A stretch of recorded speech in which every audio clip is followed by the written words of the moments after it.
guys, I am finally here with June 2021's Christian historical fiction and biblical fiction reviews for all the books that I read. So I want to go ahead and get started. I actually was able to read a lot more books than I did in May, which is good. The first one is a brand new one, The Nature of a Lady by Rosanna M. White. This one is actually really neat. I read it because it takes place in Sicily, and not a lot of historical books I've ever found take place in Italy, so it's really cool. I really liked it. It had a good mystery to it.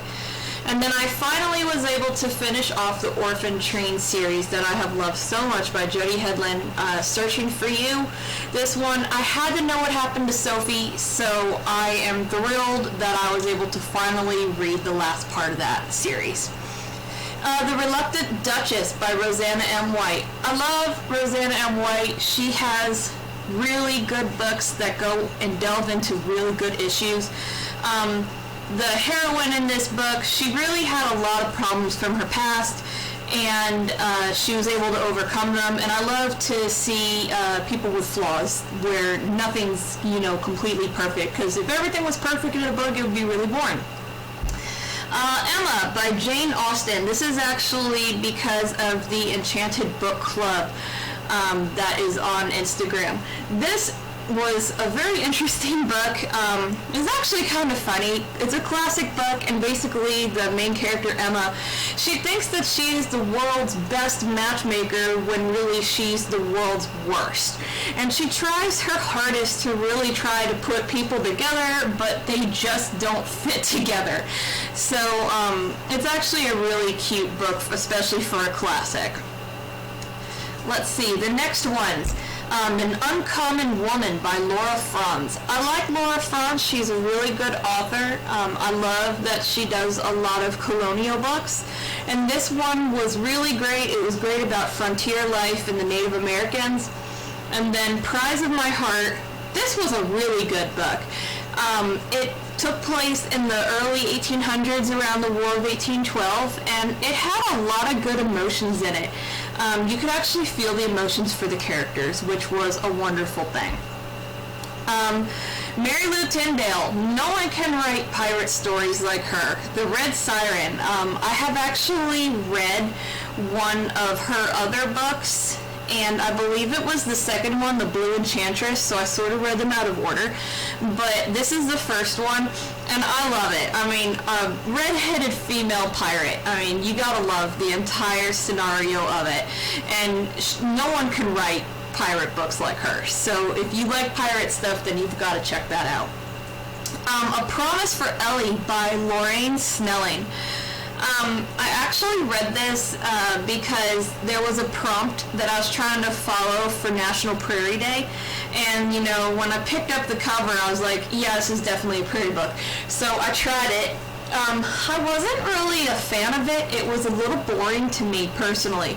I've never really read a lot of Lorraine Snelling, but I just couldn't get into this one, so I was a little disappointed in that one.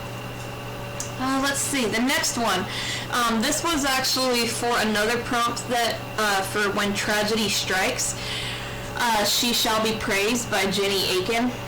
I picked it for When Tragedy Strikes because she's going out west, and she ends up getting held up on her stagecoach, and then the stagecoach leaves without her by accident. She ends up getting kidnapped by robbers.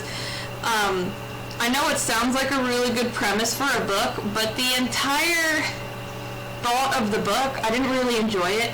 Personally, for one reason only. It was because the main character, in this book, he was constantly, I guess, belittling her because she didn't know how to cook, she didn't know how to do any of this stuff. She's from the city, she, ends up being in the country. And he's constantly reading her Bible verses of how a woman should be. And, she's trying her hardest, and it broke my heart for her because you shouldn't use the Bible against people. So I didn't like this book at all. It was not my cup of tea. Let's see. Okay, Chasing Shadows by Lynn Austen. This literally just came out last month, and it blew me away. I love Lynn Austen, and I do have to say I never read World War II books, but this one took place in the Netherlands. The cover just completely caught my attention, and I ended up reading it in one night. And guys, this is like a 500-something page book, so that tells you a lot. I could not put it down. I had to know exactly what happened. So it just blew me away. Let's see. The next one, Between the Wild Branches. Finally, the end of the Covenant House duology by Connell and Cassette. This one was awesome. We finally see what happens with Lucio from the first one, and this one was 5 stars, hands down. I mean, it finished with a bang. I can't wait to see what Connell and Cassette comes up with next. She is one of my favorite biblical fiction authors. 2 more. No Other Will Do by Karen Wittemeyer. Now, usually she's typically, to me, a rom-com sort of author. This one wasn't really a comedy. It was a romance, yes, but it wasn't really all that funny. It was just a really good, sweet romance. I do recommend it, but if you're looking for something that's more laughable, then probably some of her earlier works. And then I finally started the Tales of Ivy Hill, I think that's what it's called, series by Julie Klassen, and this is the first one, The Innkeeper of Ivy Hill. It was good. It's a quaint book. There's not an incredible amount of drama. There's not an incredible amount of comedy or anything. It's just, you know, it just kind of flows very slowly. So, you know, it's something that you can read with a good cup of tea or something. But the cover was just so quaint that I had to try it out. So, and it takes place in England, so that's always a good plus. The next one is A Tapestry of Light by Kimberly Duffy. Her previous book that I read last year was Mosaic of Wings, and that again took place, parts of it, in India, and this one does as well. Now, she seems to be really focusing a lot on India in the 1800s, which is really a neat idea since you don't really see a lot of other Christian fiction authors doing that. And she really knows how to write it. So I'm impressed with her work. She has a deep knowledge of India, so I really enjoyed that. Okay, there's 4 on here because I actually get infusions at our cancer center here, so I always have some books that I bring along on infusion day. So I brought some of these with me. Let's start in the back. On Wings of Devotion by Rosanna M. White. Like I said, Rosanna M. White, if you like World War II or World War I, any kind of really good dramas, she's going to be the one for you. This one was part of the Code Breakers, I believe, for World War I, and this one was a really good book. A Love Restored by Kelly Goshorn. This was actually an interesting one because the main character, the female main character, is actually a larger woman, and you don't actually see that in very many Christian fiction books. Usually you always see a very pretty, young, thin woman, and in this one she is a plus-size woman. So that caught my attention, and it was a pretty good book. A Lady's Honor. I wasn't really into this one. It started out with a bang to me, but then after about chapter 3, it just drizzled out. So I wasn't really impressed with this one. The first few chapters were great, and then it fizzled out. And then My Dear Miss Dupree, I really was not... I did not enjoy this one at all. I wasn't impressed with it. If you guys like that show, The Bachelorette, you know, where you have this one girl and she's trying to pick her husband based on, you know, dating all these guys and getting to know them at the same time. This is sort of like a historical book based on that, which was really strange to me. I could not make it all the way through, unfortunately, because it was just a little too weird and out of context for me. And then the last 4 for June. The Recluse of Wolfton House.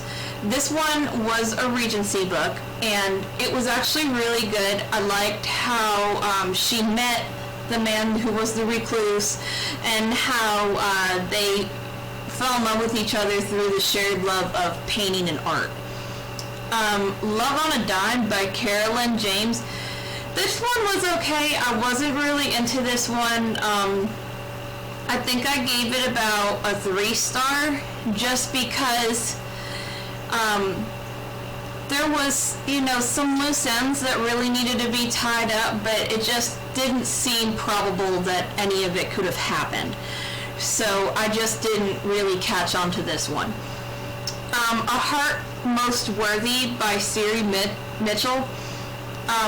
This one was alright. Again, it was actually an interesting fact because it did take place with a bunch of Italian families in New York, and it was pretty cool just based on that fact because my family is Italian and they live in New York, and it took place in, which I didn't know this was an actual name, but I think it was called the Great Italian Immigration or something like that.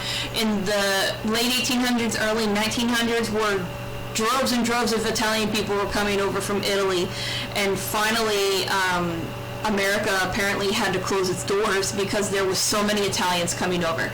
And that's actually when my great-grandmother came over during that time, so it was kind of neat to read a little something about that. I was just kind of disappointed on how some of the girls in the story didn't get their happy ending.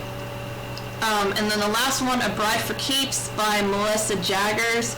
That one was a cute one. If you like sort of like mail order bride books, then that was a cute one.